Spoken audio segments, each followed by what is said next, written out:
Hello friends, வணக்கம். Welcome to Sargunas சமையல். இன்றைக்கி நம்ம சேனலில் நோய் எதிர்ப்பு சக்தி அதிகமுள்ள நெல்லிக்காய் துவையல் தாங்க செய்ய போகிறோம். இதோட டேஸ்ட் பார்த்திங்கன்னா செம்மையாக இருக்குங்க. எல்லாருமே விரும்பி சாப்பிடுவாங்க, அந்த அளவுக்கு ருசியாக இருக்கும்.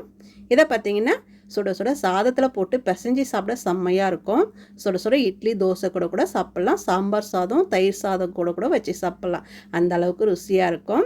இதை செய்கிறது ரொம்பவே ஈஸி தாங்க. இதை பண்ணுறதுக்கு நான் ஒரு 8 நெல்லிக்காய் எடுத்து வச்சுருக்குறேங்க. இதோட அளவு பார்த்திங்கன்னா 300 கிராம் இருக்கும். நல்லா கழுவிட்டு தண்ணிலாம் துடைச்சிட்டு எடுத்து வச்சுருக்கிறேன். நெல்லிக்காயில் நோய் எதிர்ப்பு சக்தி அதிகம் இருக்கிறதுனால உடம்புக்கு ரொம்பவே நல்லதுங்க. ஏதாவது ஒரு வகையில் தினமும் நெல்லிக்காய் சேர்த்து சாப்பிட்டோம்னா உடம்பு ஆரோக்கியமாக இருக்கும். இதை பார்த்திங்கன்னா இந்த மாதிரி சின்ன சின்ன பீசஸாக கட் பண்ணி எடுத்து வச்சுருக்கிறேன். இருக்கட்டும்.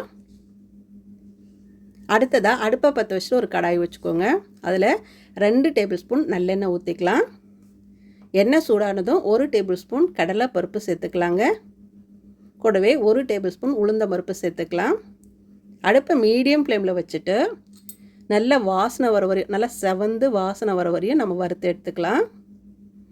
பாருங்கள், கருகிடாமல் இந்த அளவுக்கு செவந்து வர வரையும் வறுத்துட்டு இந்த எண்ணெயெல்லாம் வடிகட்டிட்டு பருப்பை மட்டும் ஒரு தட்டில் தனியாக எடுத்து வச்சுக்கலாம். இதை ஆறட்டும். அடுத்ததாக அதே எண்ணெயில் ஒரு 6 காஷ்மீரி மிளகாய் சேர்த்துக்கிறேங்க.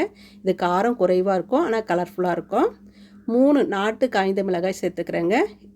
இந்த துவையல் கொஞ்சம் சுருக்குன்னு காரமாக இருந்தால் ரொம்ப நல்லாயிருக்கும்.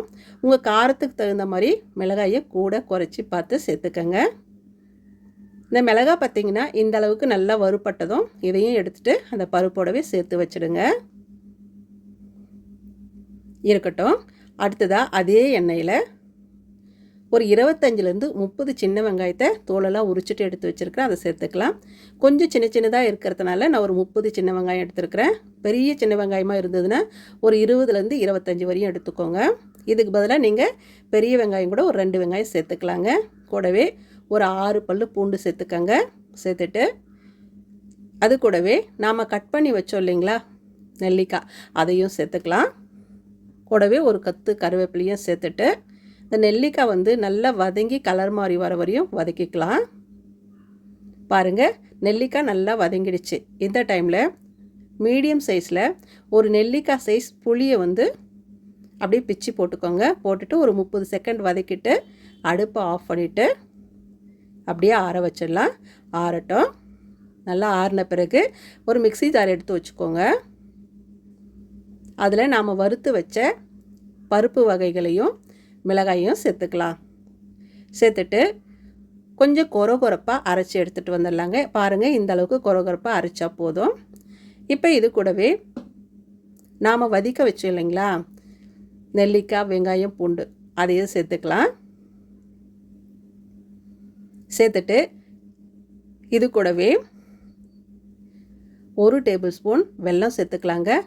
இது சேர்க்கும்போது இனிப்பு புளிப்பு காரன்னு சாப்பிட்றதுக்கு ரொம்ப நல்லாயிருக்கும். அடுத்ததாக இது கூடவே 1 டேபிள் ஸ்பூன் உப்பு சேர்த்துக்கலாம். உங்கள் டேஸ்ட்டுக்கு தகுந்த மாதிரி உப்பு கூட குறைச்சி பார்த்து சேர்த்துக்கலாங்க. தண்ணி எதுவும் ஊற்றாமல் கொரப்பாக இந்த மாதிரி அரைச்சி எடுத்துகிட்டு வந்துடுங்க. தேவைப்பட்டால் தண்ணி தெளித்து அரைச்சிக்கணும், ஊற்றி அரைக்கக்கூடாது.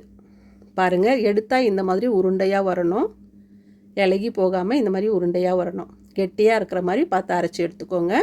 இப்போ இது ஒரு பவுலில் நம்ம எடுத்து வச்சுக்கலாம். பாருங்கள், பார்க்கும்போதே சாப்பிட்ணும் போல் இருக்குது. இப்போ இதுக்கு ஒரு தாளிப்பு போட்டுடலாம். ஒரு தாளிப்பு கரண்டியில் நல்லெண்ணெய், கடுகு, சீரகம், உளுந்து, ஒரு கொத்து கருவேப்பிலை போட்டுட்டு தாளித்து கொட்டிடுங்க. அவ்வளோதாங்க. அட்டகாசமான சுவையில் நோய் எதிர்ப்பு சக்தி அதிகமுள்ள நெல்லிக்காய் துவையல் சூப்பராக தயாராகிடுச்சு பாருங்கள். இதை பார்த்திங்கன்னா சுட சுட இட்லி தோசை கூட சாப்பிட்றதுக்கு செம்மையாக இருக்கும். சாம்பார் சாதம் தயிர் சாதம் கூட கூட வச்சு சாப்பிட்லாம், அருமையாக இருக்கும். நெல்லிக்காய் வாங்கினீங்கன்னா கண்டிப்பாக இந்த மாதிரி ஒரு முறை செய்து பாருங்கள். இதோட டேஸ்ட் மறக்கவே மாட்டீங்க. இன்றைக்கி சுட சுட சாதம் வடித்து வச்சுருக்கிறேன். அதில் 1 ஸ்பூன் எடுத்து வச்சுட்டு சாப்பிட்டிங்கன்னா ஒரு தட்டு சோறு சாப்பிட்றலாங்க. அந்தளவுக்கு சுருக்குன்னு உணர்த்தியாக அந்தளவுக்கு ருசியாக இருக்கும். எல்லாருமே விரும்பி சாப்பிடுவாங்க. நோய் எதிர்ப்பு சக்தி அதிகம் இருக்கிறதுனால உடம்புக்கு ரொம்பவே நல்லதுங்க.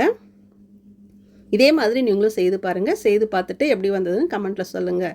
இந்த வீடியோ பிடிச்சதுன்னா சர்குணாஸ் சமையலுக்கு சப்ஸ்கிரைப் பண்ணுங்கள், லைக் பண்ணுங்கள். மறக்காமல் உங்கள் தெரிஞ்சவங்களுக்கு நிறைய ஷேர் பண்ணுங்கள். நன்றி.